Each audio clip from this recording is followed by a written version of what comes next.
If you are logging into my team today, this is what matters. Happy Sunday, everybody. Super Bowl Sunday. We have some all-star participant updates, plus a couple cards have gone to the moon already due to the all-star hype. And we have triple rep going on through the weekend. We need to confirm exactly how much rep we are getting. I know there's some questions around that. Let's dive right into it and see what matters. For challenges, it's pretty simple daily challenges. We got them done this morning, just hopping in breakout. Single player, win some games, free 5,000 MT. Y'all know the deal, take care of the dailies. For season 4 tab, technically nothing new, just gonna highlight the regulars, get these Kia clutch time legend badges, and work through mixtape. We're finally able to prioritize it. Trailblazer 3s can all be done in breakout, and then just some mixtape stats. Mixtape is still trickling down. Just try to find a good value diamond or amethyst that you can sell back at a later date. Definitely prioritize that along with the Kia clutch time, and keep track of your triple threat and clutch time wins. You don't need to get 250, don't worry about that. But as the season wraps up, whichever tier you're getting close to, if it's something that's actually worthwhile, make a push to get it because those rewards can be worth it. For weekly challenges, 2 great challenges to work through. Do them at your own pace, but go online. I mean, you could build one lineup in Showdown and just put a bunch of greatness players, Galaxy Opal and below, and potentially knock this out in 1 to 2 games. Definitely worth it for a legend badge. Same with this NBA trade deadline. 1 game, just this Warriors game, is for a legend badge. Even if you just do that one, it's definitely worth it. Though I think all these challenges are great because you can grind greatness. We played all of them and got so much greatness stats done. It was very effective. Nothing new down here at the end, of course. Keep an eye on the signature challenge. If you haven't got it done yet, that is a free Hall of Fame badge. For greatness, well, we made a ton of progress. We unlocked AI, we unlocked KG, and we finally got all those assists for Larry Bird. It did take a while. Now we're kind of at a bottleneck. We've done every single specific challenge that we can. We just need hundreds of dunks, I guess 170, not too many, and hundreds of threes, 316 if my math is correct. You know we do big math on this channel. And so yeah, we're just now in a good spot where I can just play the game, and pretty much no matter what, eventually I'll get to 1,500 threes, knock out a couple challenges, and we will get Steph. Same with Blake. Eventually I'll get my 1,000 dunks and then knock out the final challenges and we'll get Blake. So that was my mindset. At least we got all the specific challenges done. It did take a while. These scoring ones took a long time, and I was just farming threes and dunks with every single scoring challenge. Whatever player needed to score, say Jeremiah Fears, those 24 points, I tried to get them with either threes or dunks the whole time. But it's technically not enough. I mean, even if every single assist is on a 3 or a dunk, that's only 2,000 assists, and in combination we need 1,000 dunks and 1,500 threes. So no matter what, you'll be 500 short, even if every single assist was a 3 or a dunk. Not fully possible. I definitely had a few assists that maybe were a deep 2 or a layup animation, something like that. But either way, it is a really good grind, maybe even a great grind.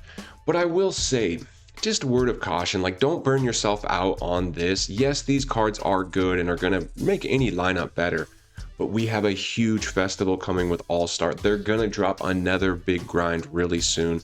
So if you're at a spot where I'm at, where now it's just kind of passive, I'm not going to sit and just try to hyper farm threes. I'm just going to play the game and have fun and kind of relax a little bit because All-Star is coming and I'm expecting a very large grind with that. And we just put in a ton of effort. I mean, getting these 3 cards was a huge grind in its own right. So now I'm in a spot where pretty much no matter what, we will get weighed. It's just a matter of when, and we can do it at our own pace. But however you're getting through greatness, I know some people flew through it, hats off to you. Other people are probably like me, they're in the thick of it, just kind of slowly but surely working through.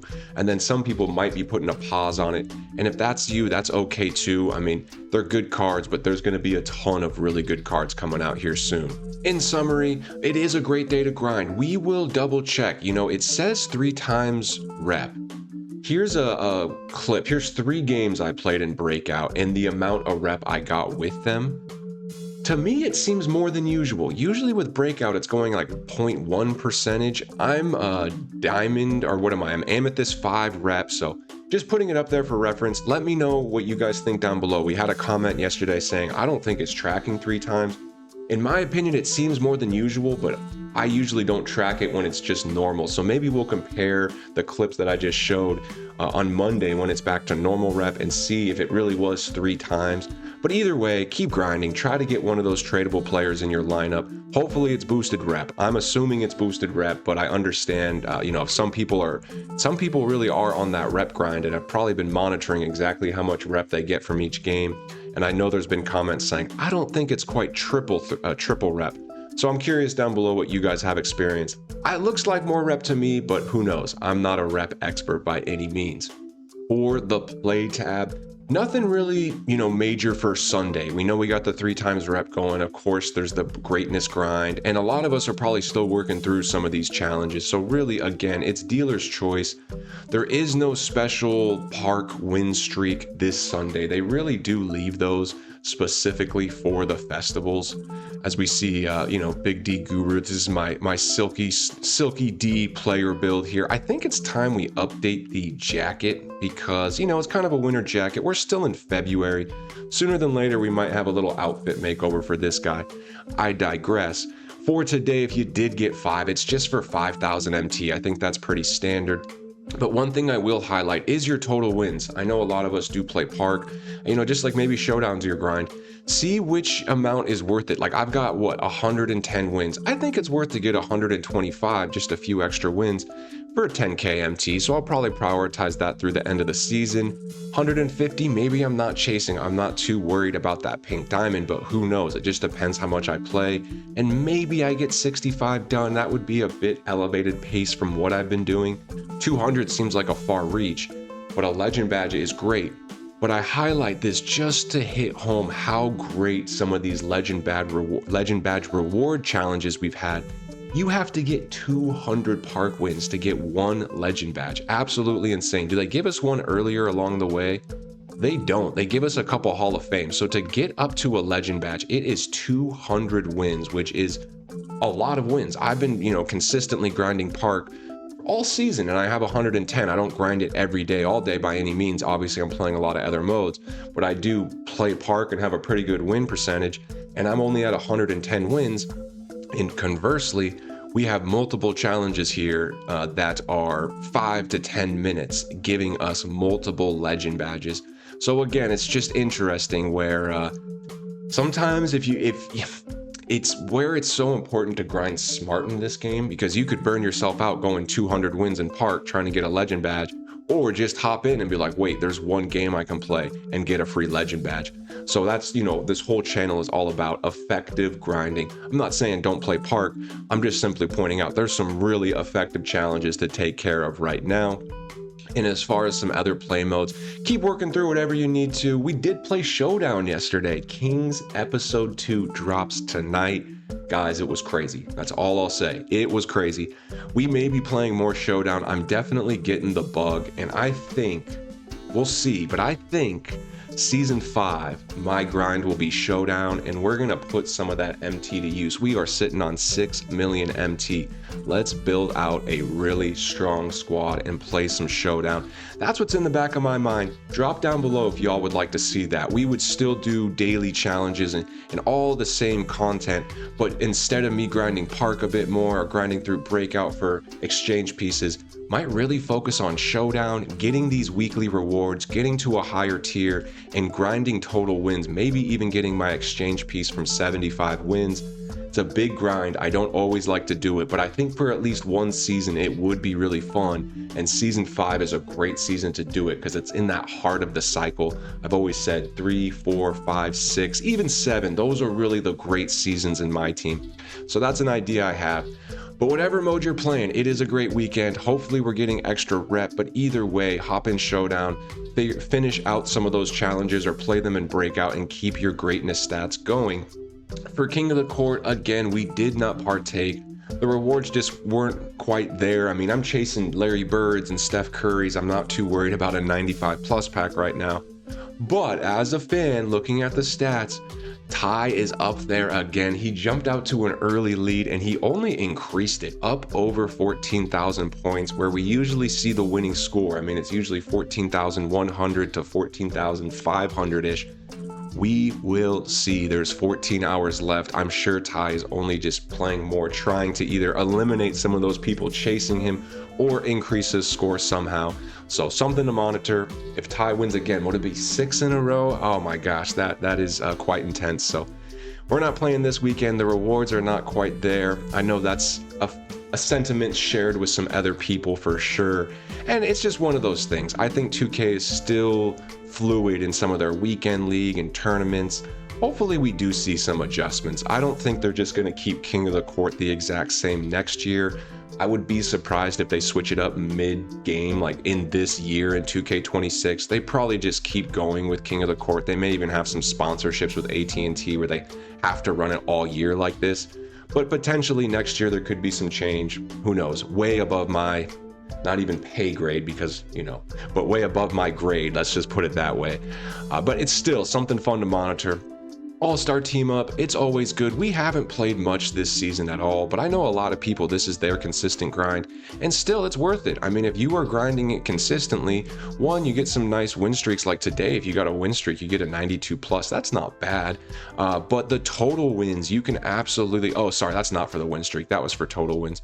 What's the win streak bonus? It's the same. This is not my favorite because you get one of these random rewards, and usually it's a reward not even shown. It's something even worse. So the 5 games with the same squad is usually not super fruitful. But if you can get 100 total wins, then you do get your season exchange piece. You can get a legend badge on the way. There'll probably be a time, not next season, I'm thinking Showdown, but there'll probably be a time, maybe season 6 or 7 or something, where we hop back and make All-Star one of our main grinds, because I do have a lot of fun in that mode. Of course, Domination is great, and do your exhibitions. Always do your exhibitions. And it turns out there is a game changer. If you have an exhibition where, say you don't have the card, I actually have all these cards, I think, but say I didn't, you can right click and it doesn't let me do it because I actually have all these cards. But there is a game changer that lets you do exhibitions when you don't have the right card. Shout out to the comments. Someone brought that up to me, and now I'm educated on that. So exhibitions have been a little easier to get done, which is always a good thing. Free rewards we take. Can do a quick lineup check-in, and we did unlock Larry Bird. This card is great. We are dropping a gameplay on him tomorrow. Took him out in the park, had a lot of fun, so definitely recommend this card. He has every single badge except Aerial Wizard, so we will upgrade that. I have some training I can do for him. Might as well do it for free. And I mean, between him and Jaden McDaniels, they're both so good. You could make the argument, oh, Jaden's a bit more defensive and Larry's a bit more offensive.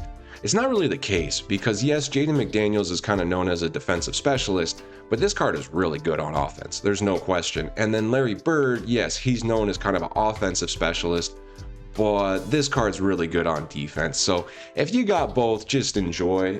You got 2 of the best small forwards in the game, definitely 2 of the best free cards in the game. It's crazy. I mean, you can get this card for free when you go on the market and see what other dark matters are going for. There's really not even a card comparable. A lot of the good dark matters are either like shooting guard eligible, Ron Artest, Tracy McGrady, things like that. You have LeBron, but that's a $3 million card. So it is a pretty good option between him and Jaden McDaniels, 2 elite free cards that can really fill out the lineup. And you can see, greatness has improved the lineup a bit. But this will evolve. We're not playing King of the Court right now. When I do play Showdown, I'm using this King's theme team shout out. But before I jump into Showdown, this team will evolve. I mean, some of these pieces will still be here, but we're going to put the MT to use. I know All-Star will give us a great grind. There'll be festival pieces. I mean, if we get festival cards equivalent to SAR, we're going to have to factor them into the lineup, plus some purchases. So it's going to be evolving. Right now, we're in a bit of it's almost like preseason. I know we're mid-season 4, but it's like preseason, season 5. It's going to be a big kickoff for my main squad. So very excited about that. Into the market. Mixtape Blitz, I don't think they put any like weekend packs or anything like that. Usually I say do your rep pack. You might as well open this in the park and get double rep. But you can just open it here, whatever rep pack you have. You don't need to do it at the RV in the park to trigger double rep, because essentially it should be double and triple rep all weekend. If that's actually tracking, we can just sell that duplicate, but we do take. And other than that, yeah, nothing too new. Mixtape set is out. They're starting to settle, but I'm still expecting prices to trickle down a bit more on this collection.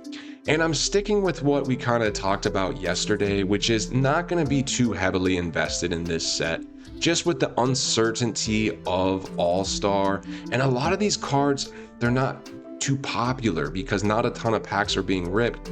But I see a card like J.R. Smith being on bid only, and I'm like, I would use Richard Jefferson. Okay, maybe not Richard Jefferson with that jump shot, but probably Eddie Jones, Allen Houston. I'm like, this card's pretty good, but I don't know. I wouldn't pay $100K more for him, and I definitely see a card like that going down in All-Star.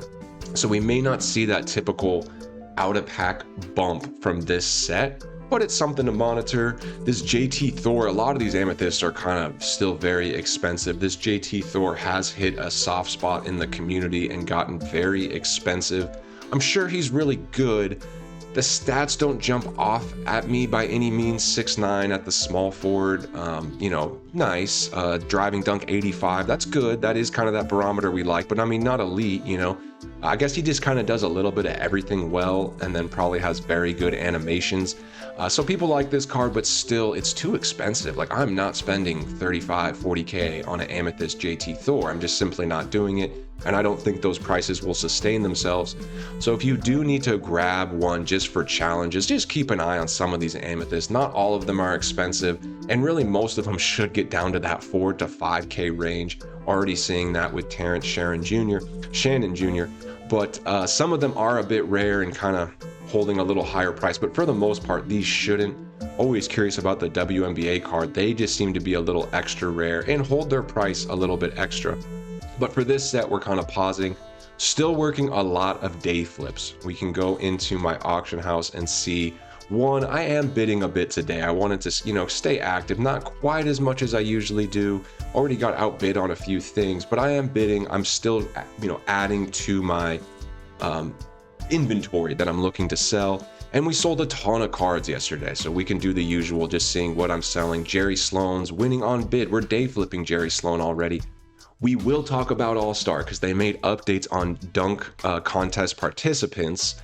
They still have not released the names, NBA. They still have not released 3-point and skill challenge players, so we're a bit in the air on that. But I am capitalizing on the hype. I bought multiple Carter Bryants for under 5K and immediately sold them for 15K. Now he's even more rare. I'm not exactly sure what he's selling for, and I still think it might be more hype than anything. Just simply because, are they really expecting us to get some crazy festival challenge done with the only card to do it with, this NBA Series 1 card with a 65 driving dunk? What's it going to be? Get 100 dunks with Carter Bryant? I'm not sure. So I think it's more hype than anything. I happily sold mine at 15, but maybe that was too low. And I do have a couple more. And so on that time, I said, let's go real aggressive. You guys want to hype these guys up? Let's sell them at 90.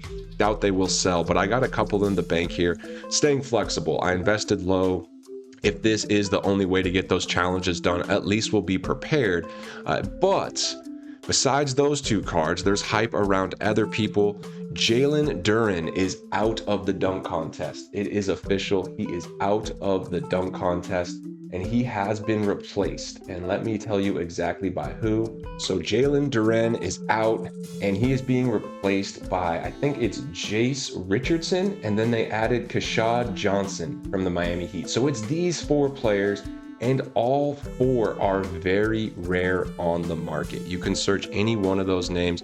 We did the Jackson Hayes and Carter Bryant. We can double check Jackson Hayes here. If you can, try to grab one. There's a chance that the challenges are specifically with these gold cards. There's a chance. Like I said, try to grab one, but it is a little bit late because like this Kashad Johnson card, I think I saw one. I don't want to spend 40K on this card. Luckily, I do own one just randomly from all the cards I've collected over the days. But the last one, Jace Richardson, I don't believe I do own. So we're going to have to figure something out. I'm not going to spend 60K on the card. just going to more monitor. At any point, if I pop up, checking this filter and see one for under 10K, I'll grab them. But I'm still not convinced that's going to be the only way to get these challenges done. But I'm still monitoring every day. When does the NBA 3-point list come out, and when does the skill challenges come out? Because I do want at least one just to hedge my bet and be safe. But back to the outcomes of what I'm selling. Yep, selling the Carter Bryants. I've really honed in on this Zaire Williams market. I just randomly, keep getting them at a good price. And luckily, I'm still selling them. Usually I'm getting them 7 and under. And for the most part, selling them over 10. I kind of fluctuate the prices, list one at 10, list one at 12, just to make sure they sell. A couple more here at 10. So I'm making good profit. And saw an interesting Reddit post yesterday. Somebody put 10 legend badges on a Zaire Williams. Happy to give him a little shout out. I don't know if it will sell. He posted, he said, how much do you think my Zaire will sell for? I estimated like 35 to 50K. That was before I knew he put it on a 100K bid. Not sure if someone will bid on this, but I will say this is a crazy good card. This is one of my favorite budget amethyst cards. Not to the point where I will bid on this card myself, but hey, if you get this card, you will cook. This is a good card stock. That does make him borderline elite. I don't know. I'm not sure exactly how much badges add, but they do. It's still only 24 total badges, but an interesting scenario there. Something that I just wanted to highlight. But yeah, we were able to sell quite a bit of Zaire Williams base, Rashawn Holmes, you can see the Allen Houstons, flipping the usual cast of characters, made a little MT on this Dyson Daniels. Oh, got a Derek Queen sold, still in the Queen market, you know that, and just the usual. And then something else I'm doing, it is a bit of a quiet day as far as, I'm not playing King of the Court, I'm just kind of grinding offline. I did some huge inventory management. It's called spring cleaning. I know it's not quite spring. When y'all get the time, just come through here and start clearing house. Anything auctionable, double check. Is there something? I already did it, but here's one I saved because the Kings. Just double check. Is there a ton? If so, maybe just sell. But when you search, if there's not that many, send it over to the auction house and just list it. So we do have 53 auctions. About 30 of them are badges, jerseys, arenas, logos. Might as well every now and then. I try to do it a couple times a month, not always, on top of it, but the more you do it, the easier it's going to be. So we got the inventory quite cleared out, and looks like a few things are already selling. Not going to be a huge needle mover, but you might be surprised. Some of those things you have might be worth a little bit more. I mean, I'd rather get 650 from that Warriors logo than quick selling it for 25, and same with this Pistons Classic Home. So just selling a bunch of things right now, getting as liquid as possible before All-Star. I will go ahead and clear all these solds out and we will check back in. Okay, got it for the most part cleared out. And let's see some of the things I won and I am bidding on. You can see day trading Jerry Lucas and John Starks. Guys, this was a bit higher than what we were getting them at, when they were in packs. Their market really has stabilized. Goes to show, maybe I should have bought even a few more when they were in packs to flip later.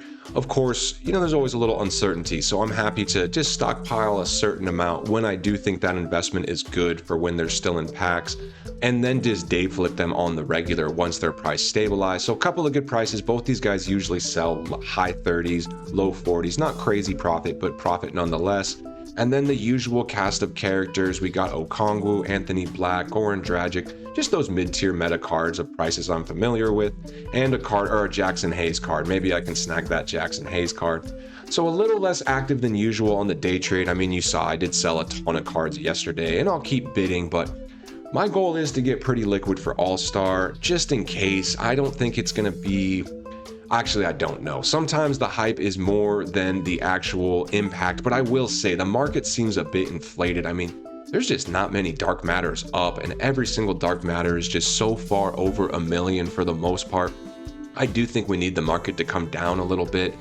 Certain Galaxy Opals, cards like Scotty still being so close to 1 million. I think the market is ready for a bit of a correction. Some of these pink diamonds are definitely a bit overpriced. So I'm excited. Last year it was 81 new cards. I think it's going to be a pretty big impact on the auction house, and we'll start seeing pink diamonds closer to 20 consistently, diamonds under 10 consistently. Galaxy Opals are going to be getting closer and closer to buyout. Of course, certain cards only. There will be pink diamonds that remain on bid for a while, Just like we have some diamonds, even today, there's certain diamonds that are still on bid, and it will just, trickle up and down the same. But yes, there will be some market adjustments coming relatively soon. And that's kind of my mindset, is still day trade, but really look to clear some of this out. Definitely want to get all these crystals sold. We'll probably try to get most of the Zairs. But looking at what I'm selling, I feel pretty good about the cards I have here. All of these will flip relatively quickly, and I'll just keep poking and prodding away for the next few days, trying to make some cheeky MT, maybe on all-star participants or something like that, as I grow the MT count higher and higher. So in summary, yeah, I'm avoiding this set for the most part as far as investments. We've made so much MT on these past sets, just on the cyclical, pick out a few meta cards, stockpile them while they're in packs, flip them when they're out of packs. We were able to rinse and repeat that really consistently from Beasts to all of the Battlegrounds. Not quite Crossroads. We did make some good MT on Crossroads, but really it was the earlier sets that I think we made the most MT on. Now, where the season's winding down, we have All-Star coming up. So we're not going to quite do that same strategy, but still working day trades and still just checking meta cards that people are using, looking for something a little bit lower than it should be. You can still have 10 to 15 flips a day, all around 5 to 15K profit, and it absolutely adds up. So that will be the strategy for the next few days, along with just working certain filters. Like I said, I'm back on the Derek Queen market. He's just a really easy card to make MT on, at least for me. When you just, understand that he will get rare again. Once now, there's only one up now, and that's why I sold one of the ones I had. I still have 2 more. Technically, I have the entire Derek Queen market. Wouldn't be surprised if the 35 sells. Might need to relist the 44, but I'm getting these guys under 20. So little things like that, where I don't even need to do a large scale investment strategy of, hey, I want to stockpile, 4 or 5 of these mixtape cards. Rather, I can just have a list of 10 to 15 cards that I know can be listed for too cheap and then just flipped relatively quickly. Dynamic duos are great for that mold. It's a lower tier card, so people don't realize that Fears holds a premium, so people occasionally just list him as kind of a base Amethyst price, and that's where you can find those steals.